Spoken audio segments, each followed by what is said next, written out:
د جناب رسول الله صلی الله علیه وسلم نا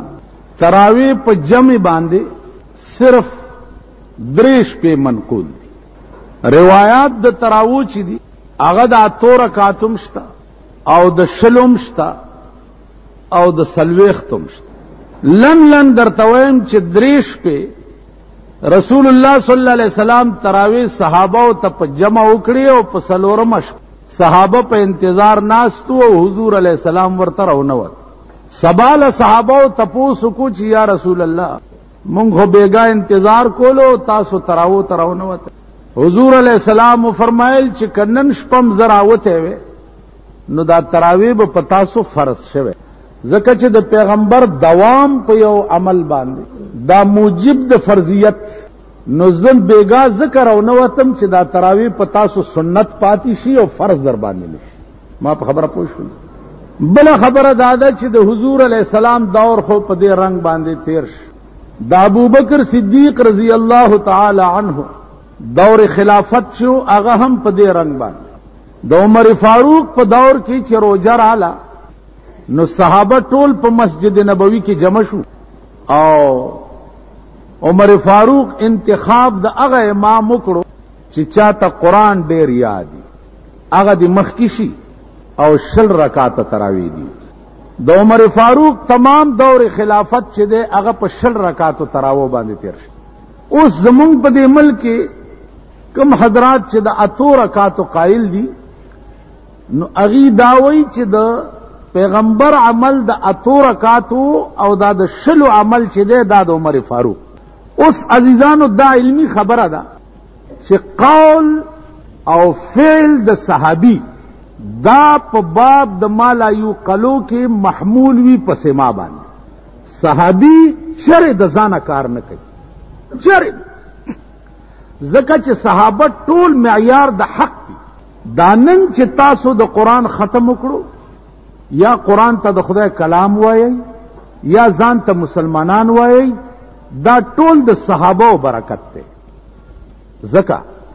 چې صحابه چې دا د پیغمبر نه برای راست اخذ کون کیو د دین برای راست اخذ کون کیو د قرآن برای راست اخذ کون کیو افعال اقوال اطوار د پیغمبر دا برای راست. نو نن چې کومه نقشه د اسلام تاسو ګورئ او تاسو په مخ کې پرته ده نو دا د صحابه وجه ده. که دا ثابت شي چې صحابه هم په منځ کې خیانت کوون کیو یا صحابه هم په منځ کې غدارانو نو بیا تاو ما سره چې کوم اسلام دی د دې څه ګارنټي کېدی شي چې دا صحیح هغه اسلام دی چې کوم پیغمبر ویل کېدی شي. الکه ما یو خبره وکړه او دا زما خبره چې دا تاسو ته د ارشاد نقل نو که زما خبره به صحیح الته تصور کې چې اول اعتماد به په دې ارشاد کې یا په دې امام صاحب دی کې ٹھیک ده په دې مولانا روح الامین به ته اعتماد کې چې دا دې چې څه وایي بجلیګر مولا هم دا ویلی دي او که ته وایې چې دا غدار دی نو زما خبرې څه ګارنټي شته چې دا به صحیح تاسو ته نقل کړي کېدای شي د پکې د ځانه څه ګډوډ کړي. زما په خبره پوهېږي که صحابه په منځ کې خائنان او غداران تصور کړي شي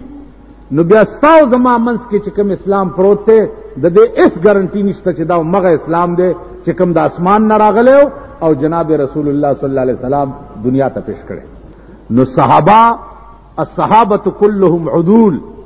صحابه چې دي دا ټول عادلان دي او صحابه معیار د حق دي. دا ما ویلي دا زما خبره نه ده دا د پیغمبر سردار کونین خبره ده. فرمایي چې اصحابی کالنجوم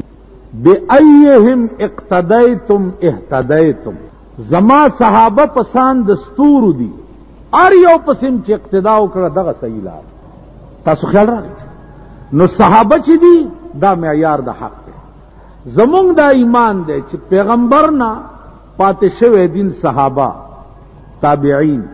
تبع تابعین ائمه مجتهدین ائمه مفسرین علماء کرام دا مغه رنگ دی چې کوم اسمان نه نازلو نو صحیح تر مونږ پورې د خلق په واسطه را رسیدل. نو اول بدا ایمان غنه چې صحابه چې دي دا معیار ده. ځان نه به د شیعاګانو وروڼه نه جوړوئ. شیعه او زمونږ منځ کې څه اختلاف دی؟ شیعاګان وایي چې د حضور نه رستو خلافت حق د حضرت علی او ابو بکر صدیق واغست. نو په دې زمونږ او داغي جګړه ده. نو زما ورته جګړه نه کوم، او زه ورته دا وایم چې تاسو په ایمان وایئ چې کم سړی په کور کې خپلې ښځې سره فیصله نشي کولی، خپل زوی سره نشي کولی، خپل لور سره نشي کولی، هغه دا حق لري چې نن نه 1400 کاله وروسته د صحابو فیصلې وکړي. هلکه خوار شي ستا ښځه یې رړی ګډه ده، ټوله ورځ بار ګرځي، په هغې باندې د صحابه قابو نه راځي او د هغې سره فیصله نشي کولی. ته نن نه 1400 کاله وروسته لاړې د ابوبکر او د عمر او د عثمان او د علي فیصلې ته کوې. د هغې د فیصلې حق د چا دی؟ سردار کونین فرمایي انما انا لکم مثل الوالد لولده. اے صحابو زه تاسو د پاره په مثال د پلارم لکه پلار چې د پاره د بچو وي. نو د زامنو منځ کې اختلاف چې دی د هغې د فیصلې حق د پلار زیات دی که د پردي سړي زیات دی؟ ٹھیک ده؟ صحابو منځ کې که څه اختلاف پېښ شوی هم و، نو هغه حق د فیصلې د جناب رسول الله صلی الله علیه وسلم دی، هغه حق د فیصلې ستا او زمانه دی. پاتې شوه دا چې خلافت د حضور علیه الصلاة والسلام چرته یو ضعیف روایت هم نشته چې هغه دا ویلي چې ما نه رستو خلیفه به حضرت علی وي. چرته وصیت د پیغمبر نشته. پیغمبر دا شی په قوم پرېښو چې ما نه رستو قوم پوهېږه او انتخاب د امیر پوهېږه. تاسو خیال راغی د حضور وفات چې وشو، قوم او صحابه ټول را جمع شو او انتخاب د امیر کولو. انتخاب د امیر ټولو په اتفاق سره د ابوبکر صدیق رضی الله تعالی عنه. اوس هغه بیا څنګه امیر؟ هغه وروره داسې امیر نه و. مونږ دا خیال کړی دی چې راته ښکاري چې ابوبکر صدیق ټول مال حالو والو حضرت علی ته اډو څه پرې نه خوا، ځکه مونږ خو په دې قهر د شنډه خرونه یو ډنډ کې ټغېږو که نه. مونږ خو دا خیال دی چې راته ښکاري چې دا د پاکستان خزانه وه دی چې پې وزیر شو دار څه یوړه مونږ یې پرېښو په ډاګه. هلته خلافت د ابوبکر څنګه و؟ نن ته بیعت شو او مازدیګر له څادرې په اوږه اچولي دي، بازار ته روان. حضرت عمر په لاره ورغی، ورته چې این یا امیر المؤمنین چېرته ځې؟ وی دا څادرې خرڅومه چې بال بچ له ګوړه پیدا کړم نو بیا به د امارت کار کوم. ورته تا نه ټول دنیا بیعت کو امیر شوې، اوس څادرې به ته په بازار کې خرڅ. ورته ما نه بیعت په دې خو نه دی کړی که نه چې زه به د بیت المال مال کور ته وړم او زه به خورم، آخر بچو له به روټۍ زه پیدا کوم او د قوم خدمت به فی سبیل الله کوم. ما په خبره نو عمر فاروق وی چې نه، دا د څادرو خرڅولو وخت چې دی دام قوم ته ورکه او راځه چې ځو. بیت الله مال ته لاړه. ابو عبیده په دغه وخت کې د خوراک انچارجو ورله، وی د ابوبکر کور ته به د سړي په سر پاو وړلېږي. څومره پاو وړه؟ جامې ورکه، 2 جوړې جامې ورکړي چې یو به په جمی کې اغوندي او یو به په اوړي کې اغوندي. یو د خامتا صادر ورکو چې دا به د شپې ماغوندي، او که وخت نا وخت بې ځایه مړ شوې نو دا به د کفن وي. یو وله اوښه ورکړه چې دغه اوښه به میلمه میزمه دې کراشي د دې پی باغې لم ورکړي او په خپله به هم خورئ. دا سیزونه او یو د لرګي یو لویه کاسه ورکړه چې دې کې به په خپل هم روټۍ خوري او که میلمه دې راغی نو هغې ته به هم د لرګي کاسه کې روټۍ راوباسي. خبره د ګردنر نه وه. هغه ورځ یو خوار سړي ځای کې وی چای اسکا چای اسکا چای اسکا، مال راځه چې لاړمه صاحبه پتنوس کې یو قسم چاینک راووت او یو پیالی دی او پکې مصری دان دی او پکې چینی دان دی او پکې شیردان دی او پکې کاشوغي دی او کړنج کړنج دی او بیړه دی غر کې مالکه دا سکه جی دا میلمه مزمله ساتلې دی، خدای دې به خو باس میلمه ما نه خده چې کوم لوخي کې زه خورم پاغې کې به میلمه خوري. ٹھیک ده چې کم کټ کې زو د کېږم پاغې کې بدیو د کېږي کې ني زلار دې لنډي تاسو خیال راغی کم لوخي کې مونږ هرو دا یو ورځ دا زمونږ د پیښور یو ډېر لوی مالدار سړی دی وزیر شوی مو سورزو کې د راغله د جلسو پروګرامونه هم جوړول چې پروګرام هم جوړول نو هغه غرمه واز مدرسې نه رالم مال چې بھائی میں روٹی کھا کے تے وقت گل کر سی نو ما ته چې اسی بھی کھانے انا مالاو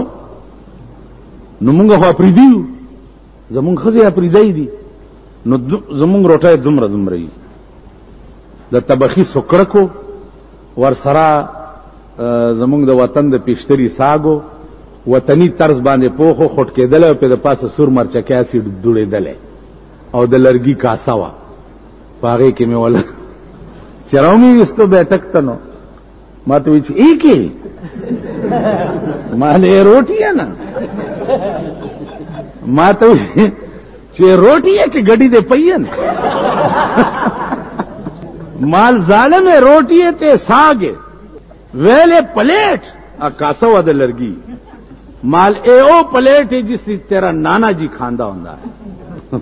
اے او پلیٹ ویلا تو کھا لے مولانا صاحب تے وتسی گلاں کر مال خدا دی قسم کہ روٹی کھاسو تا تواڈے نال مل جلسے تے جاسا نہیں تے نہیں جانا اے کھاس ا سکڑا کرا دغه کوا مړای کې خدا دغه چل کوا دغه ور سره یو د بجازیانو صدر و غم و غوی یار میں مرنا مال مردار بھی ہونے تے کھاسیں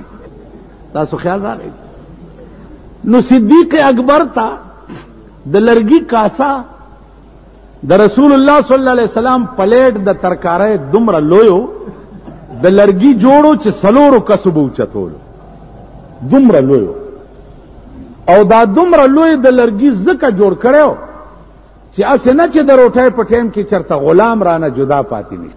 او عام طور روټۍ به د سردار کونین چې وا نو خوروا بوا کدو یا کله وخه نو پکې دومره وب چې د تیکې به درک پکې نه لګېدو او هغه خانک کې به د اوربشو روټۍ ما تکړه او هغه دیچکې به پیراواړو نو سرید به جوړ کو سرید عربي کې ماته کړي روټۍ ته وایي صحابه ورته ورځي یا رسول الله دا ډېر ښه شی دی هغه ورته له صحابه فضل العائشه علی النساء فضل العائشه علی النساء كفضل السرید علی سائر الطعام د بیبي عائشه فضیلت په ټولو خزو داسې اوچته لکه د ماته کړي روټۍ فضیلت په ټولو روټو اوچته تاسو خیال لرئ نو عرض می دا عزیزانو چې صدیق اکبر تا هغه د لرګي کاسا دا د بیت المال نور کړی دا دغه خلافت چې څو وخت کې وفات کېده حضرت عائشه رضی الله تعالی عنها ورته ناسته وصیت وکړ چې بچیا کم 15 سيزونه چې د بیت المال نه ماته ملاو دي چې زمړ شم دا 15 واړه سيزونه عمر فاروق ته حواله کړ لار اولی و د بیت المال مال زما په کور کې حرام دی چې زما د قوم خدمت منقطع شي د بیت المال مال د هغه چا په کور کې جایز دی چې کم سړی د قوم خدمت کوي چې کم د قوم خدمت ترکی هغه په کور کې د بیت المال مال باقی نشي عمر لای چې ورول دا سامان عمر گریوان وشلول وی الله دې رحم په ابو بکر وکي دا سي بنیاد کې خو چې تر قیامت به سوق اون کړي د بیت المال مال سوق واپس کړي پاکستان د بیت المال خو بیڑی تباہ شو کور وران بیت المال خوشتنا ا دغه خبره ده صاحب وي ته په بستر د بیغمه کوي خوبونه او زما په مخ کې او خلارې جوړوي ته په بستر د بیغمه کوي خوبونه سو خدا سیدی چې سار سوچ کوي چې بیګاله بسخرو سبب پخو سوک داسی دی چې سوچ کوي چې خدای بیګاله بس کوي تر جماعتي اسباب ور سره مقصود بالذات شی عزیزانو یوازې ځان نه دا وره تاسو ټول د علاقې ټوله غوړې غوړې دي ته پوښښې خو غوړ غوړې په محله او په علاقه کې چې یو سړی د افطاری په ټیم کې افطاری نه وا او د پېشبنی په ټیم کې ترکاری نه وا دا ټول علاقه به خدای جهنم ته لیږي. ټول علاقه روجرالا اول به په علاقه کې پټه سیډي پرې دی چې زمونږ د مالت او علاقه کې خدا سي څوک نشته چې اسنه چوړی نه ترکاری نه د پښمنی اسباب نه. تاسو خیال راغی نو ایمان به اعلی تیرې خبري به وګدي شي.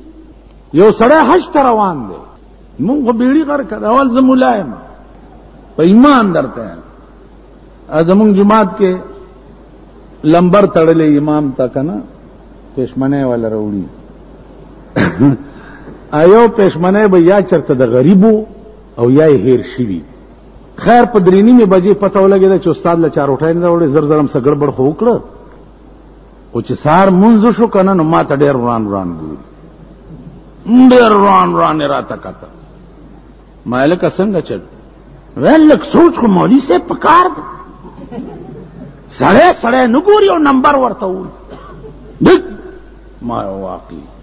بس زم غلې غوندې پاسې دمو روان شو. عزیزانو مون مليان په خدای باور وکړه کمه دا تصور چری کړی